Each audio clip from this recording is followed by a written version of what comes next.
औंतरा और नखत्रा का मतलब है कि जिस चीज़ में से कोई प्रॉफिट नहीं निकलता, जिस चीज़ में कोई आगे अफजाइश नहीं होती, जिसकी कोई फूल नहीं खिलते, जिसकी कोई खुशबू नहीं आती, तो इसको हम कहते हैं औंतरा नखत्रा। लेकिन पंगा जो है ये वही चीज़ है।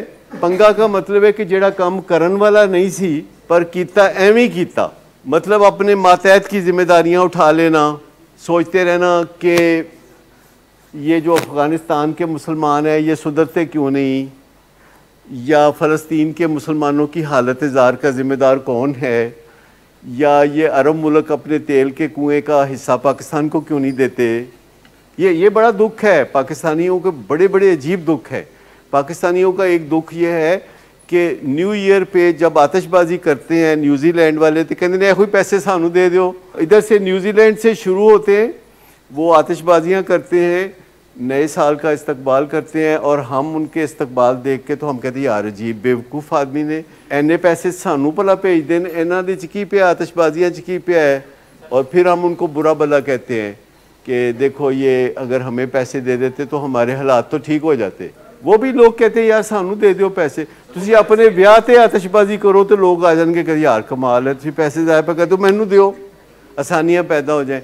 तो वो जो पंगा है, पंगा हर उस चीज़ को कहते हैं कि जिसमें से कोई प्रॉफिट नहीं निकलता, खसारा निकलता है, पर आप वक्तन फ़ोक्तन एवं किसी जज्बे के तहत, किसी सो कॉल्ड नेकी के जज्बे के तहत वो काम करने शुरू कर देते हैं, किसी सो कॉल्ड नेकी के जज्बे के तहत, और उससे फिर आपको कोई नुकसान पहुंचता है।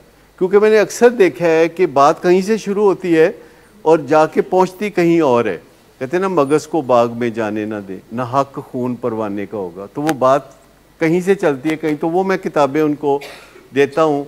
और वैसे भी वो मैं इसलिए वहाँ जाता हूँ कि थोड़ा बंदे को समझ आ जाती है कि ये मैंने जाना शुरू किया था वहाँ शादमान में, वहाँ से गुज़र के मैं जाता था जहाँ आगे सदाकत क्लिनिक था, तो मैं जाता था तो मैं वहाँ से गुज़र के जाता था ताकि मुझे समझ लग जाए, मुझे याद दहानी हो जाए कि दिल का दौरा भी एक चीज़ होती है जेड़ा सवेरे सवेरे पैंदा है अक्सर लोगों को। तो वो थोड़ा इबरत पकड़ने के लिए, बातों को समझने के लिए फिर मैंने उनसे कुछ बातें करना शुरू कर दी।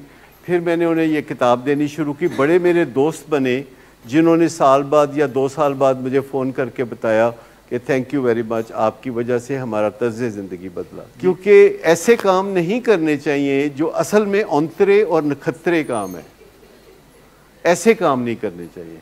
हमेशा प्रॉफिटेबिलिटी को देखें, प्रोडक्टिविटी को देखें और उसके मुताबिक काम करें कि कोई प्रोडक्टिविटी है, कोई फ़ायदा है किसी का, यानी खाम खा का पंगा नहीं लेना सर जी। ये है उस किताब का नाम। 110 सफ़े की किताब है और ये कोई 27 साल पहले, 26 साल पहले लिखी थी। उस वक्त और भी मैनेजमेंट पे कुछ किताबें लिखी थी, जैसे आजकल अनमोल माँ और अनमोल बाप, जिसका लेटेस्ट एडिशन जो है वो मुकम्मल हो गया है, अब उसकी प्रिंटिंग हो जाएगी। तो मैं आपको दावत देता हूँ कि उसको पढ़ें और फीडबैक दें कि आया उसमें जो बातें हैं अगर उस पर अमल करें तो कोई मसला हल हो जाएगा।